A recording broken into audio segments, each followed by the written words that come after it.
Nakaswerte na naman po tayo. Ay biniyayaan ng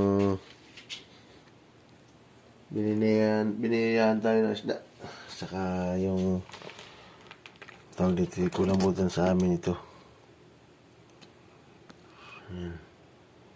Nakaswerte tayo, no? Makakabinta pa yata tayo nito. Medyo madami-dami ito. Kahit medyo malilit-lit yung isda.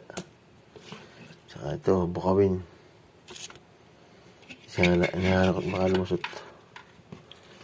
Medyo maliit-lit din tayong ang tawag ninyo dito sa maliit-lit na ito. Saka ito, sariwang-sariwa. Kahuhuli. Salamat kay God at tayo nakaswerte. Yan. Nakakabintan tayo ng kaunti nito.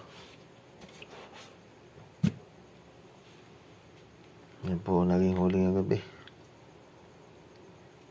Patuloy lang po ninyong suportahan yung ating mga videos sa mga followers at mga viewers, saka sa mga followers natin. Paki-like po, share at comment na lang. Yan po.